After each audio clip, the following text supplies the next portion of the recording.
Le monstre se faisait passer pour une jeune fille innocente. Son objectif était clair, s'infiltrer dans un petit village afin d'éliminer le dernier groupe de survivants. Pour y parvenir, elle se plaça au bord de la route et arrêta une voiture, prétendant qu'elle s'était perdue. Le conducteur, animé par la compassion, accepta de la conduire. Mais pendant le trajet, Sofia, comme elle se faisait appeler, posa sa main sur l'homme. Celui-ci perdit immédiatement connaissance. Profitant de la situation, elle prit le contrôle du volant et lança la voiture droit sur le commissariat.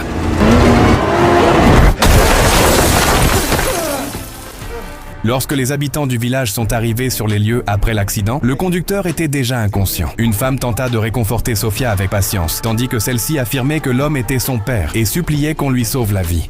S'il vous plaît, je laissez pas mon père mourir. Non, T'inquiète, ça va aller. Allez, reprends ton souffle, ça va aller. Cette même nuit, Sofia fut accueillie dans une maison comme une simple victime ayant besoin d'aide. Le sous-shérif lui expliqua avec enthousiasme que, chaque nuit, des monstres venaient dans le village. Les monstres sortent de la forêt toutes les nuits.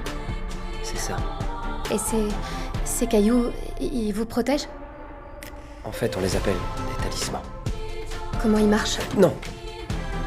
Non, faut pas les retirer des fenêtres. Sofia comprit alors toute la situation. Ces monstres étaient incapables d'entrer dans les maisons, car des talismans protecteurs étaient accrochés aux portes et aux fenêtres. Déterminée à briser cette protection, elle fit semblant de prendre la main du sous-shérif pour prier avec lui, tout en affaiblissant progressivement sa méfiance. À l'aube, une fois complètement infiltrée, elle passa à l'action. Elle se dirigea discrètement vers la chambre où reposait le conducteur. Lorsqu'elle posa une nouvelle fois sa main sur sa poitrine, quelque chose d'inquiétant se produisit. L'homme, qui était resté inconscient jusque-là, ouvrit soudainement les yeux. Je regrette que tu ne puisses pas assister à la suite des événements.